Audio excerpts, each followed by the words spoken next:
Good morning, good afternoon, and good evening. Peter Volstorff here, Executive Vice President for Corporate Development with the Association for Supply Chain Management. And welcome to stop one of our collective supply chain excellence journey.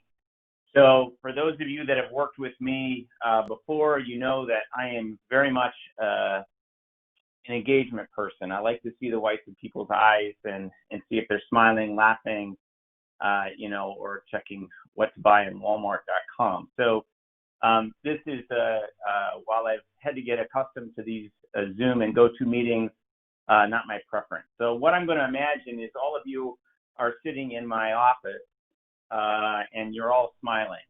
So that's going to be my assumption for today. So for those of you that have seen the advertising, this whole thing was created out of partially the COVID response and recovery, but also a lot of questions that we're getting from our own corporate members on, how do we use the tools and the standards within the ASDM? How do we apply that, to really drive corporate performance improvement? And I've invited all of our collective advisors globally, and I'll introduce many of them in a minute. But it's not just me that has advice and counsel. And so if we think about the schedule today, what do we know about the supply chain excellence journey? And then on stop one, we're going to talk about building the business case, supply chain segmentation, and competitive requirements. And we're going to go into corporate member only, talk about SCOR mark. Stop three is going to be the SCOR process blueprint. Then we're going to talk about how do we use our new enterprise certification for sustainability to discuss practices. We're then going to leverage a Deloitte-based digital readiness assessment to look at our digital capabilities. For many of you, think about that as the new SCOR level 4. And then lastly, on stop 6, we're going to talk about people skills and talk about talent development, learning organizations. And then last stop is, how do I make sense of prioritizing all of these improvement plans? It's intended to be kind of a roundtable discussion. All of you that, again, know me know that I'm going to be using poll everywhere. And when we get to the first poll, I'll kind of describe how you're going to log on. Also, I want to encourage everybody, if you have a question, please put it in chat. And all of you advisors out there, all of you guys, all of our SCOR instructors and authorized consulting partners, please pay attention to the chat and please feel free to chime in with your own insights. Again, for those that are part of our corporate community, you have the benefit of having all of our global advisors online for those that weren't already engaged in other programs. So stop one discussion topics. The first bullet is really going to be the first time that we're going to talk about what do we know about the supply chain excellence journey. I'm going to introduce kind of the journey guides as we think about them, our advisors. Again, it's a global community acting local, adapting for local action and impact. Then I want to talk specifically about the need for a burning platform. I know burning platform is kind of an anecdotal, phrase, but the idea is what is the motivation for your company to actually start the journey or continue the journey? And then we get into the stop one, building the business case. Want to talk a little bit about the typical benefits that we know about, given the fact that 5,000 companies have used SCOR since 1996. I want to introduce some research that we at ASDM introduced around metric impact by strategic focus area. And then lastly, the most recent research that we published with Texas Christian TCU, Dr. Morgan Swink, talk about what we know about supply chain excellent organizations and the impact before, during, and post the recession, which of course we are all in. The second topic is supply chain segmentation. How do I think about the number of supply chains that I have, and then how do we think about competitive requirements? So that's the discussion topics. All of you are on mute now, so There will be a time beyond chat at the end where we'll do, kind of the Zoom or GoToMeeting, raise your hand. We'll unmute you and we'll have a chance to have some interactive dialogue towards the end. So let's get started with the journey. This is being recorded and it will be made available. My colleagues Carolyn Lawrence and Jessica Harity and Kim Enroll will make sure that all of you have access to that. The other thing, just to make note, is two other things. We'll make available the Poll Everywhere results, and then there's an Excel workbook. So those of you that want to stay with this series as we go through the journey would actually be able to document a scenario for your transformation program.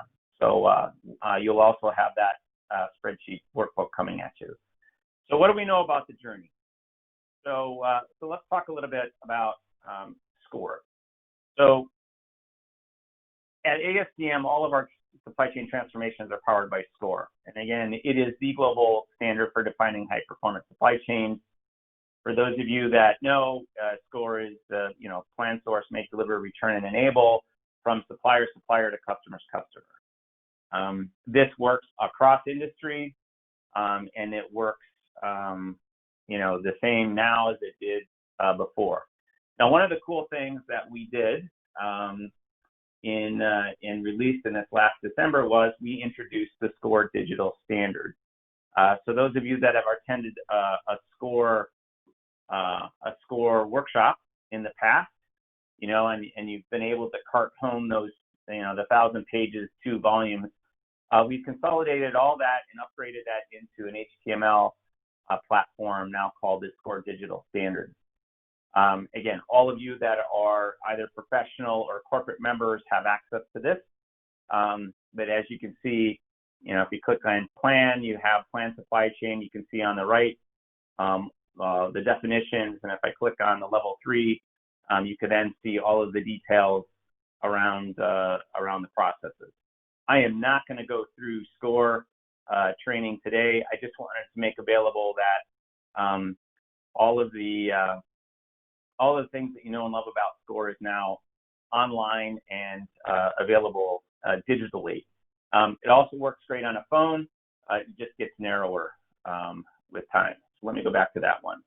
So I think the most important thing that I want everybody to take away from this one as you think about the supply chain excellence journey is from an organizational standpoint, it's important that your company view the end-to-end supply chain. What I found in recent years is, again, people are you've got the leaders that continue to invest in end-to-end supply chain. You've got the laggards who still don't really think about supply chain from this point of view. And then there's this emerging, with the COVID pandemic, you've got this emerging group of laggards that are finally waking up and smelling the coffee and saying, I really need to think about a supply chain. So for all of you, I want you to put your organization in the middle here, and I want you to use this frame of reference as we start to move forward in the concept. So here's our journey transformation roadmap. And so again, lots of companies have used SCOR. This used to look like a waterfall chart. It's now been turned into a racetrack, starting with engage, defining your supply chains and defining a scope, analyzing performance, process, practices, and people, putting together a project portfolio in step 4, and then launching those, typically over a 2-year period of time. This process is very flexible in scope. We would suggest that you think about the end-to-end supply chain, think about the processes in scope, think about the customers and supply chains around that one. Again, as I mentioned, we analyze all 4 dimensions. One of the things that I will double down on is the idea around portfolio value ranges. And so what we found over time is the dollar value of the portfolio and financial impact is it ranges between 1.5% to the sales value of the supply chain that you're analyzing, all the way up to 4.5%. Average is about 3. Half of that operating impact is driven by sales, and growth due to better performing customer metrics. And then the other half is really internal costs, so cost and asset management. The transformation roadmap is very much team-oriented and performance-driven. So for those of you that are in leadership roles, this would feel very much like a master black belt back in the day, kind of guiding a group of black belts around, learning DMAIC and actually applying those skills on a real live project. And as I mentioned, facilitated by SCOR master instructors. And we have quite a crew that we're very proud of, and I'll introduce the names here in a moment. And so each of the stops that we're going to talk about, we're talking about the one right up here to the left, right by Engage. That's what we're going to spend our time on this time. Our next session is going to move down around the corner, down to the first location, the second stop, and Analyze, and talking about our performance. So the way that we've applied our transformation, we call them transformation learning programs, again, facilitated by SCOR master instructors. We broke it down into essentially 6 different workshops. Back in the day when we had face-to-face interaction, those used to be 3 days in a row, followed by a couple of weeks of homework, and then 3 days in a row, a couple of weeks of homework, 3 days in a row. So the elapsed time of this whole process is between 12 and 16 weeks. Now we've completely changed the point of view and are facilitating all of these, what I'm now calling sessions, in a digital using Zoom and other digital approaches. You can see the workshop focus, and you can see some of the key outputs, but this is essentially our transformation learning program approach. And again, we're going to focus on the first stop. Reference tools that we use in this transformation learning program include, again, as I mentioned to you, the SCOR model itself. For those of you that are moving down the maturity path, we've introduced our digital capabilities model for supply networks. For those of you that remember the SCOR chart, SCOR level 1, SCOR level 2, SCOR level 3, and if you remember, SCOR level 4 was never in scope. The DCM, or digital capabilities model, is actually helping fill in those blanks.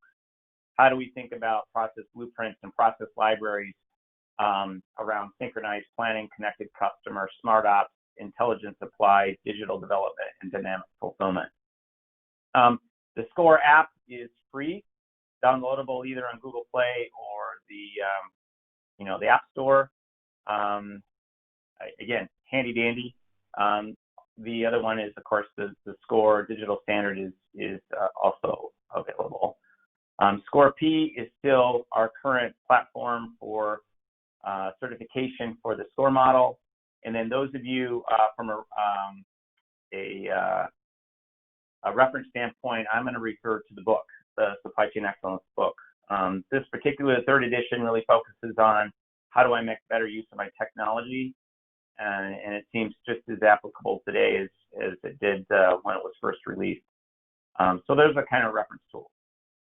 All right, so that's kind of the setup from all of that. So it's really important for everybody today. If I go back to this chart, I want you to think about your organization and/or a business unit.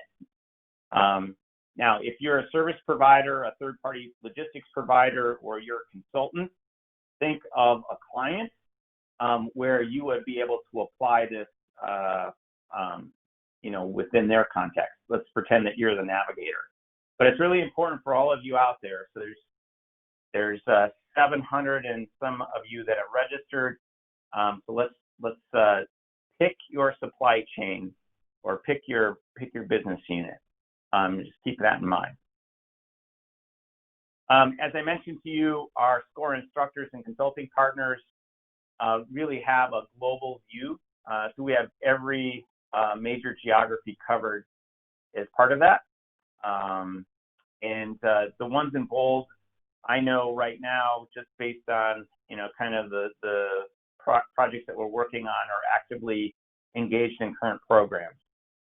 So Glenda, Sean, Herman, Michael, and Douglas are actually in live now going around the racetrack. And so, again, for those that have been able to join me from this list, and as you see chat questions show up, please don't hesitate to add your 2 cents.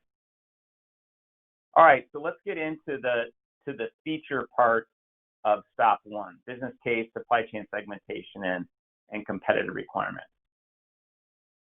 So as I mentioned to you earlier, we're going to use a poll.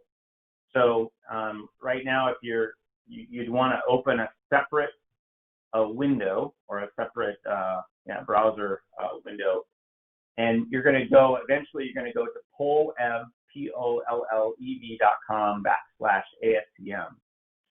And so let me go through these items right now, and then you're going to pick one. So at the outset, one of the things that I had mentioned was it's really important as you think about your supply chain excellence journey is to define a burning platform for change. You know, that's one of the big change management,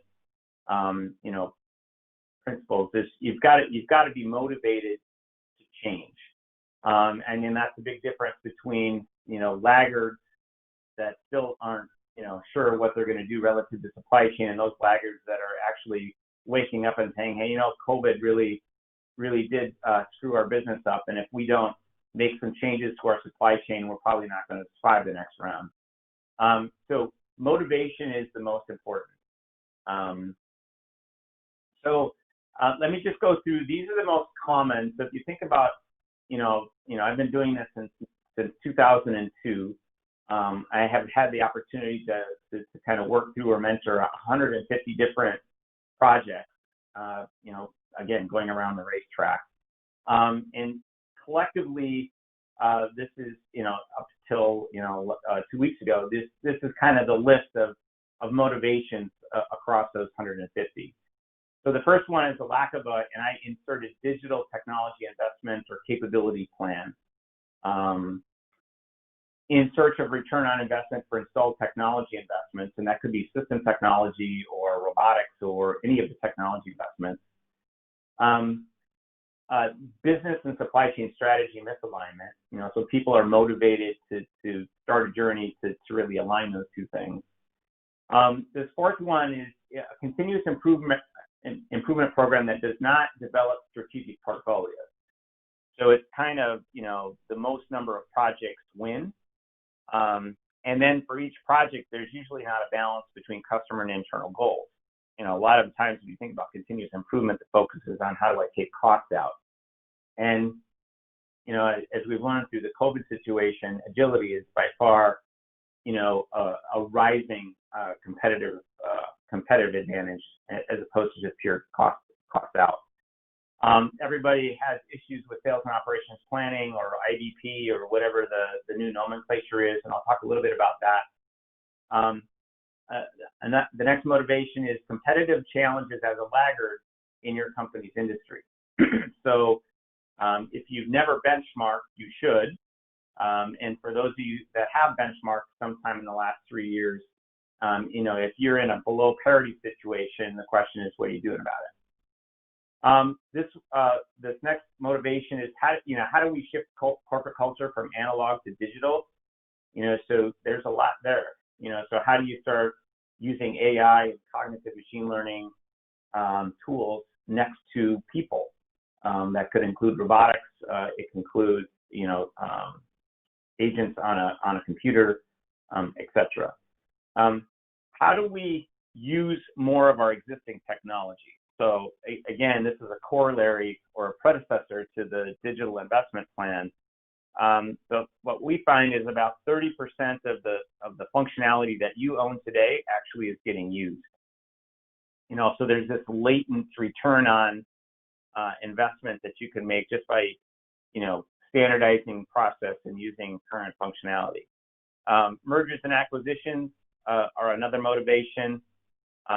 One that we've seen rising in our trends is how do we think about globally aligning our supply chain function or our organization? So demand planning, supply planning, how do we think about materials planning, procurement, manufacturing, logistics, etc. Standardizing the supply chain processes, again, enabling a more effective learning organization. Again, traditionally, we've focused on individual learning. How do we start to think about group learning from an organization standpoint? And then the last one, again, really magnified by COVID, is this core integration of risk management and business continuity with supply chain. How can you sense things earlier and then respond accordingly, with your risk management playbook?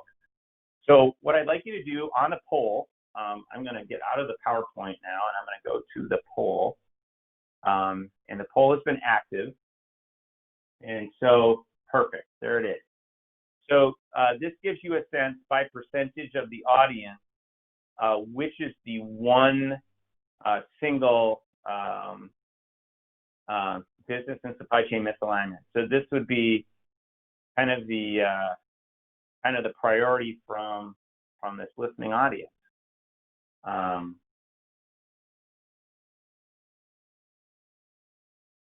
just going to let that play out.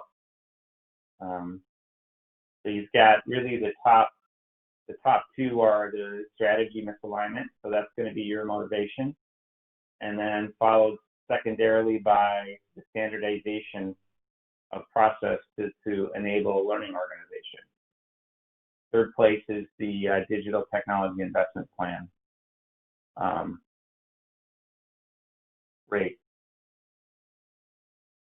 So Carolyn and Jessica and Kim, I would have to say we have a higher than average engaged audience. So again, kudos to the recruitment here. Thanks for that.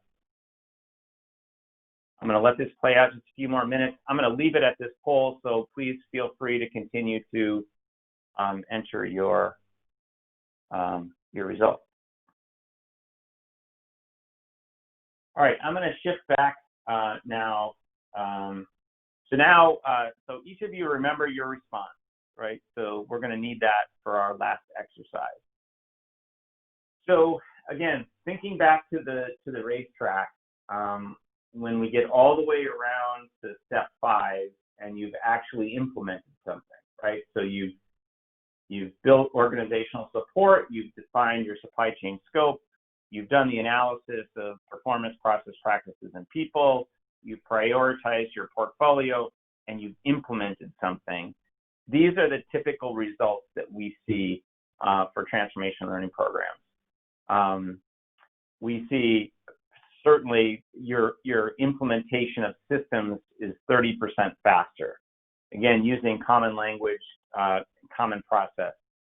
For those that have used this in refreshing continuous improvement portfolios, there's actually a refresh value of 0.5% to revenue.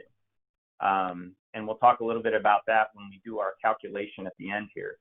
20% improvement on inventory turns, 25% improvement on delivery reliability, 20% improvement in flexibility.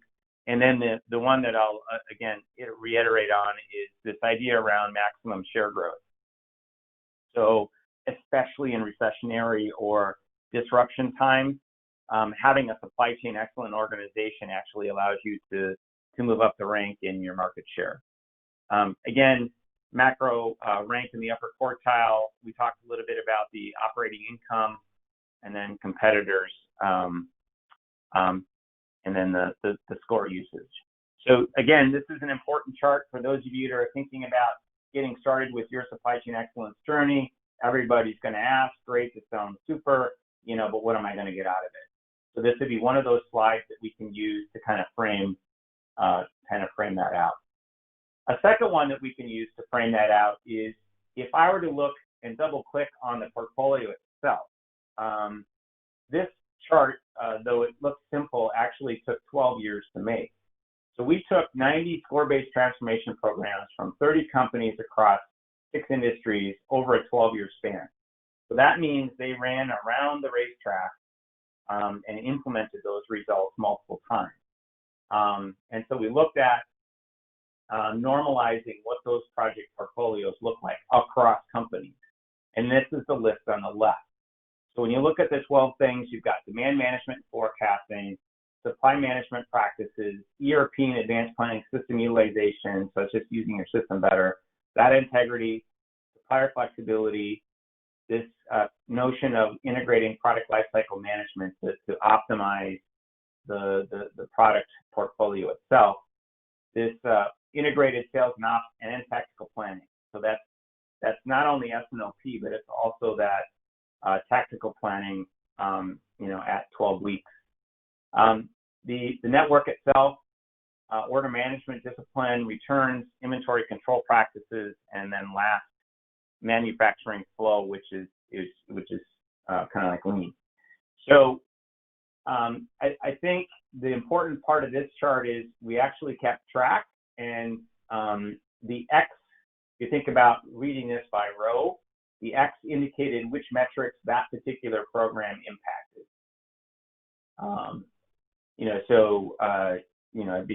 It becomes informative that way. The other thing is if you look at it by metric at column, and we put the double X there where, which program actually had the biggest impact within that metric. And so I think this concept of continually focusing on S&OP and tactical planning is important, because it's really the only program that is the biggest impact in revenue, cost, and asset management. And it also has some impact on, the customer-facing measures of perfect order and order fulfillment cycle time. So again, when you ask people about, what's your focus, as we start to think about COVID, I think planning is really important. You can't forecast your way into and out of a pandemic. And then the idea of how do I really rethink and relook at my physical supply chain network from that point of view. So I think this is the second point of view. If somebody says, hey, look, this idea of a supply chain excellence journey seems great. What am I going to get out of it? And what can I expect from a portfolio standpoint? And then the third chart, to me, this is the most recent one that we collaborated on with the Center for Supply Chain Innovation at TCU, is if we were to look at leaders in supply chain, and we define those in two ways. One is, how does Gartner look at leaders? And then the other one is when we look at our own corporate community, we have leaders. So when you think about leaders, how did leaders do compared to others in their industries, their various industries? So this has all been normalized across industries. How did they do around performance against some key metrics? And these would be publicly shared type metrics. These are not supply chain specific. So the top 20% of the leaders is kind of how we describe them as resilient. They grew their return on assets, significantly more. They grew their sales more. They gained market share and recovered more of their market cap by a significant amount. So essentially what that says is if I have a supply chain excellence organization, I'm better prepared, I perform during, and I come out of a recession better. And so when you look at the arrows, think about resilience or leaders, they reduced operating expense, COGS, SG&A. They decreased inventory and DSO, and then you can see how they compare to the others, and then the difference between the two. And so I think the takeaway from this chart is supply chain excellence pays, especially in this recessionary time. So we spent a lot of time on this chart, really talking about how do we, with our own leaders today, how do we invest?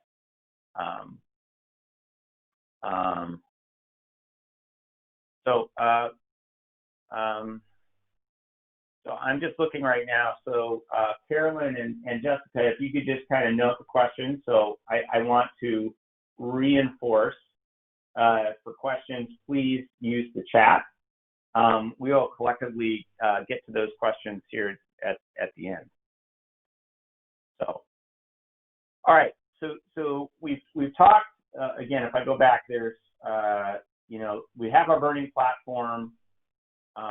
we have 3 slides that will help characterize, what would be the anticipated areas of benefit that I would get as a result of my supply chain excellence journey. So now I want to talk a little bit about scope. So if I'm reasonably, confident that I'm going to get a benefit out of it, and we'll do that calculation here towards the end, we got to talk about what am I going to focus on, and we call that segmenting supply chain. So lots of people have lots of different ways of looking at that, and this way is not the best way, it's not the only way. It's just reference. So think big. Think about your entire business unit, or think about your entire company. But this exercise helps us act small. And so I use a concept that I described as a supply chain definition matrix.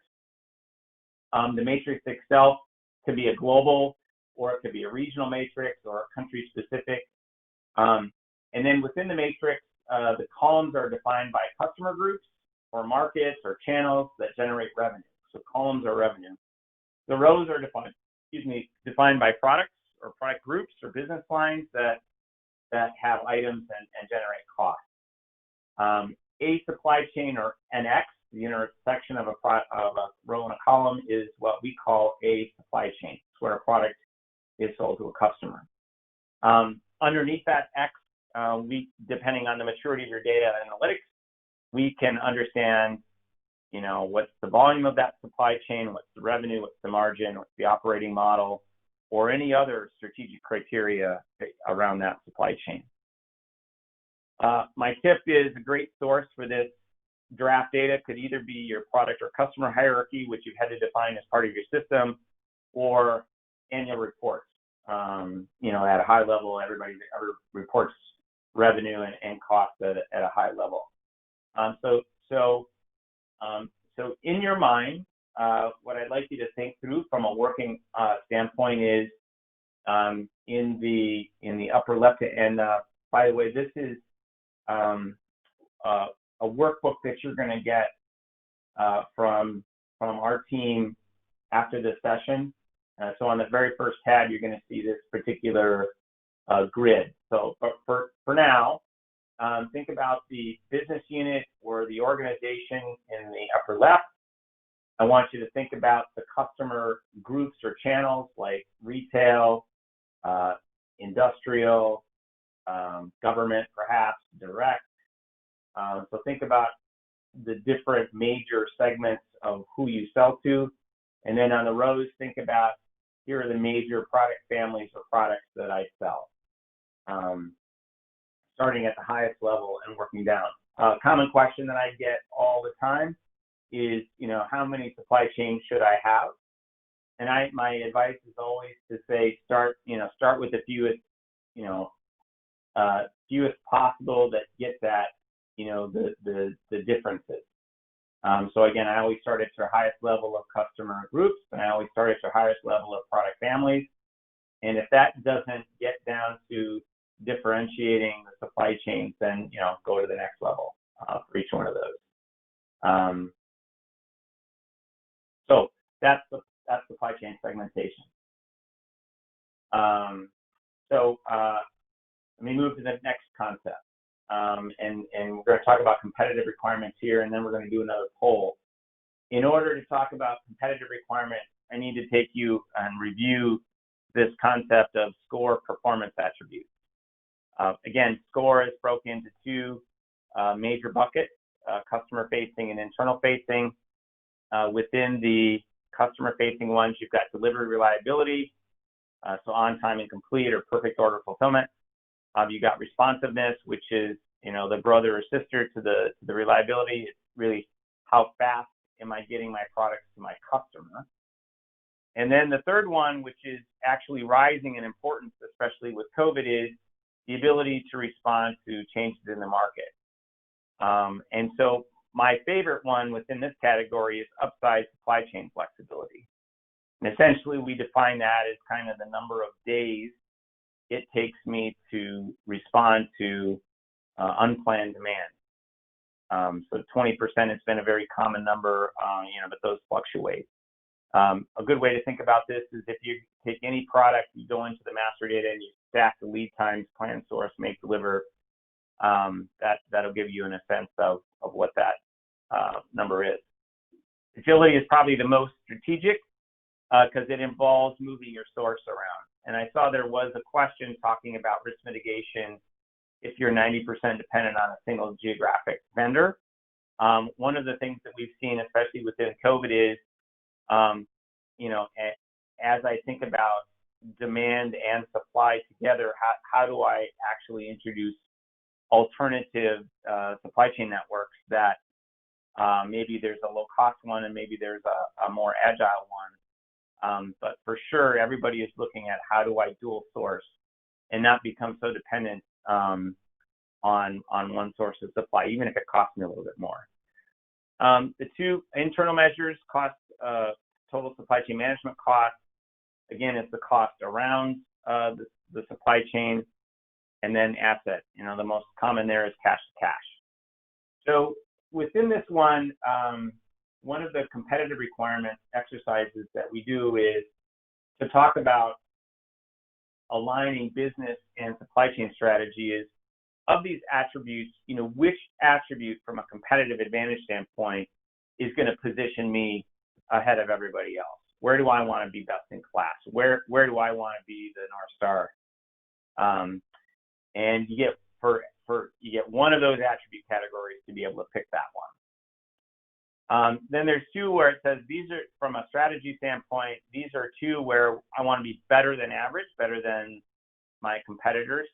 And then the last one is parity. Where can I get by with just being average?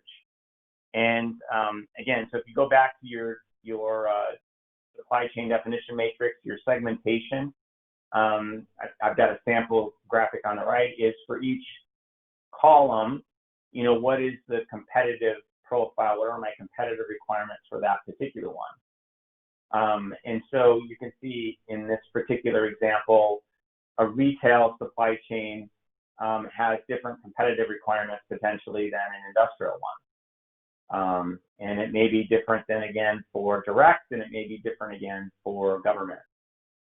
This whole exercise around competitive requirements really helps to simplify, the complexity. So if I have lots of supply chains, but I have few competitive profiles, then your supply chain design and supply chain engineering tends to be a little bit simpler.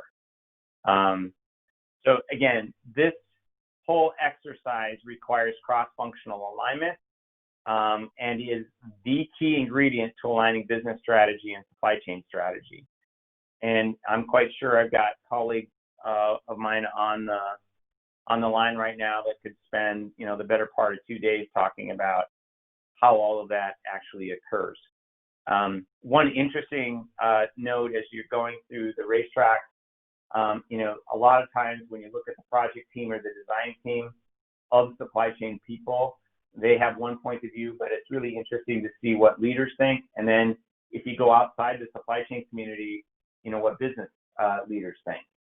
Again, but this whole conversation is intended to align around a particular competitive profile that you think will be needed to grow your supply chain. All right, so I'm going to cut away to the next poll. And so I'm going to have to get out of this one and just advance the slide. Thanks again for all of you. So let me show responses, and I'll make this large. Again, so when you think about your supply chain, let me just make sure I've made this active. It's active. So when you think about ranking, so this ranking one is a little bit different. So it should have advanced to the next poll. And so you're going to put the attribute that is the most important for your company at the top, and and then second, third, fourth, fifth, and then hit submit. And then we'll see how that plays out. So you can see that the poll itself is actually realigning based on audience participation. Again, I just wanted to say thanks for those of you that are participating. This is good.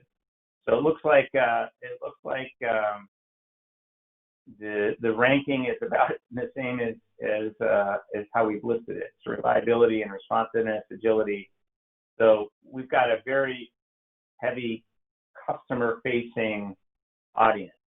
So if I had to guess around that one, it's going to be omni-channel, direct, retail, those where the consumer has a lot to say around availability. One other comment is we're letting this kind of play out. A lot of people through the COVID, have actually looked at SKU rationalization.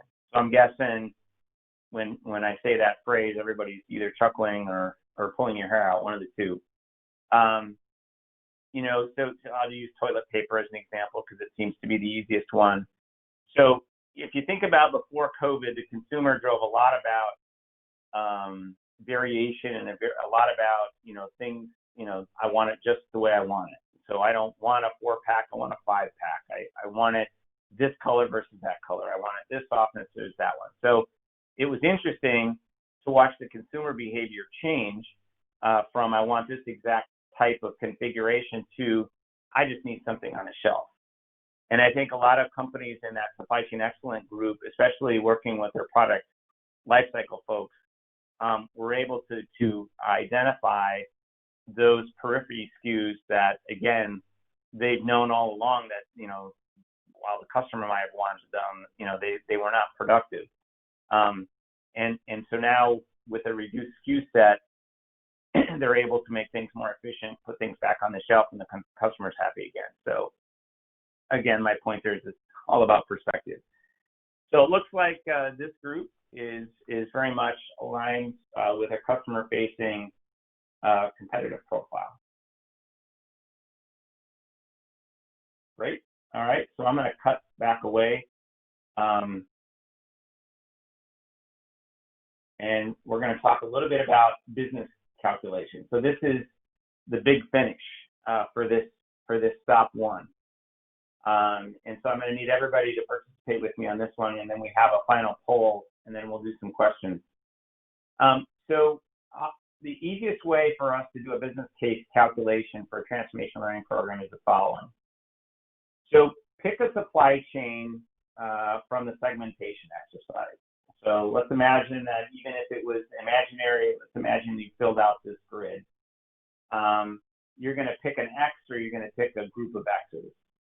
Or for those that didn't mentally play along with that exercise, if we went back to this diagram of the SCOR model, I want you to think about, your business unit or your organization in total. So step number one in this calculation is to select the supply chain or chains from your segmentation exercise. So in thinking about that supply chain, I want you to validate in your mind, yep, this is the burning platform for that supply chain. And I also want you to note, and this is the competitive profile for that supply chain.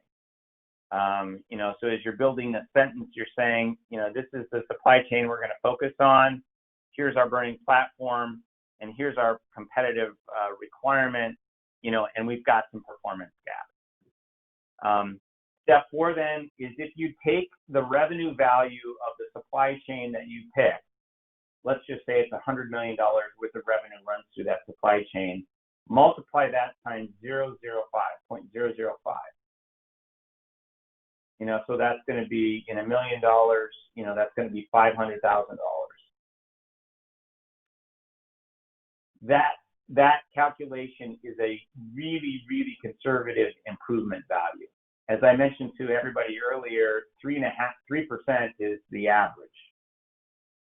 So we're using that continuous improvement value the 0.5%. And if you divide the improvement value, so let's just say it's 500,000 divided by 125K, that is your 12-month ROI. So as you think about the project team analyzing performance, process, practices, and people of that particular supply chain, there's going to be an investment there on getting people around the racetrack, and then there's going to be a value attached to that return on investment. And we use 0.5%, knowing that we can get those things implemented within 12 months. So let me walk through it again. Pick your supply chain, note the burning platform and the competitive requirement. Take the revenue value of that supply chain times 0.005. There's your value. Divide that number by 125, and then that gives you kind of your return on investment. All right, so I'm going to go to the next poll just to get a sense on what is the improvement value for everybody. So I'm going to move on to the next poll. And we'll show responses and we'll activate it. And so essentially you're going to pick one. So if you had 500,000 divided by 125, you're going to be in that 2 to 5 range. If you had $1 million, you're going to be into that 5 to 10 range. This is going to give me a sense from the audience, the listening audience, in terms of, where are you at on the leader to laggard scale? So again, let me make this large so we can see kind of how things are playing out.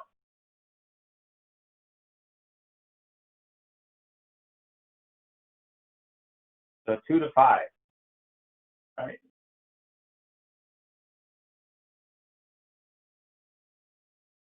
Perfect.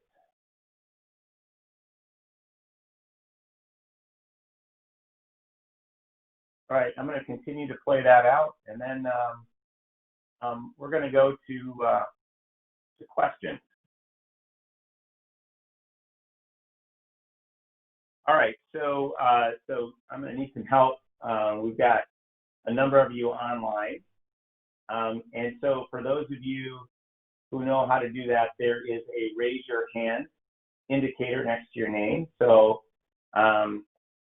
and so let me just start with any of the questions that we may have found in chat. So Jessica, Carolyn, or Kim, if you have a favorite question in there, let's start there. And then as audience members have their hands raised, that would be great. Good morning. Thank you, Peter. Peter, we got a question about risk mitigation. It says, what about risk mitigation if you are 90% dependent on a single geography vendor? Well, I can tell you, even if it costs you a little bit more, especially around that efficient and effective supply chain, most people are reevaluating at least an additional source of supply that is not in the same regional zone, the regional risk zone, as that one. So let's just use China as an example. Obviously, people go there for cost reasons, but again, as it related to the pandemic, and then there's tariffs, there's all kinds of disruptive events. People are looking to how do I dual source, even if it's not maybe it's 25-75 or 60-40 or 30-70, but they're building out a more agile second scenario for sure. The leaders, let me characterize the leaders are doing that. Yep. Great question. So the next question is about the recession data that you showed on slide 17. Someone has asked which recession is this data from? Yep. So this recession data was from the 2008-2010. So we looked at supply chain excellent companies and then how did they fare coming out of 2008-2010. We are in a recession now, and we'll refresh this. But we are making certain predictions on this recession. And let me just tell you a little bit of a story. So we did some early resilience work within our research team, and we found that leaders sensed COVID in November. Laggards sensed it in February. We also know that leaders, the ones that sensed early, had a higher average plant utilization than those that did not. We also know that leaders who sensed early were able to minimize service and cost variation. I mean, everybody took a hit on service and everybody's costs went up, but the variability was mitigated at that point. And so again, we continue to learn more, but the key takeaway is investments in supply chain excellence make you more resilient and adaptive to disruption. Okay, thank you. So the next question is, Peter, why the 0.005? Is that based on some study? And also, why the $125,000? Is that the cost of one head count? Yeah, and so if you think about, let's talk about the percent. So I'm going to go back to slide 12. So if you think about the portfolio value, so when I say portfolio value, I'm thinking about over a 2-year period of time, you implemented all 12 of these things, right? These are the typical results. We know that the average, based on those 90, we know the average income improvement was 3%, with a low is 1.5 and a high is 4.5%. So we started with the 1.5% to be conservative. Of that 1.5%, there are a certain number of those that were what we call quick hits, or things that you could get done within a 12-month period of time. I know today, trying to get investment dollars to do anything is tough. And your CFO is going to say, look, you need to be able to pay me back this money in 12 months. So that's where the 12 months came from, based on our low value of the portfolio, and then taking a third of that as quick hit related. So that's the benefit. When we think about the typical cost for a transformation learning program, supporting, let's just say 12 people from your team, the training and development, we've just used 125,000 USD as the cost for that program over 16 weeks. Okay. Peter, is there value in a company moving strategy to more closely match supply to where demand is geographically? So, in other words, multiple locations? Good question. Again, it depends on the product and industry, and it also depends on, again, your overall strategy. We know that in this recession, people have had supply shocks. I can't get product. They've had demand shocks, meaning people won't buy my product.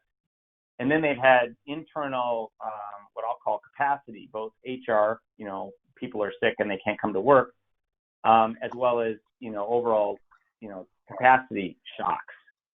And so as people start to think about reconfiguring their supply chain network with agility in mind, I think that, unfortunately, I'm going to use the consulting answer, it depends.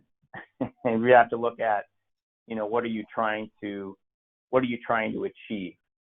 Are you trying to mitigate supply risk and shock?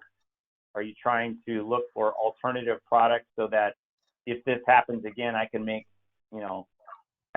critical care items as opposed to, I can make hand sanitizer versus beer. Those are the kind of questions. Sorry, Caroline. It's okay. Good answer. So so in following up on that, so for near sourcing and or reshoring strategies, can or should agility be the key performance metric? I can tell you that agility, especially within the COVID, and especially as you think about recession and resilience, agility is rising in importance. Now, again, I've told people this before, agility is the most strategic, because if you think about locating a source of supply in Asia, automatically now you're at 90 days plus, versus locating it somewhere domestically from a planned lead time standpoint. And so I think people are recognizing the value of agility and adaptiveness, especially in this disruptive times. And again, disruptions are happening bigger and faster, it seems, the last 15 years. So here's a great question. With the importance of technology to support the supply chain challenges after COVID-19, Do we think that SCOR will be including more IT related tools? For example, AI or blockchain? I have a picture for that, Carolyn. I'm guessing you probably know that. So, and of course, something always goes wrong when you want to show something, right? So, we introduced, in collaboration with Deloitte, and again, I mentioned to this earlier, let me just make sure that I'm logged in here. So,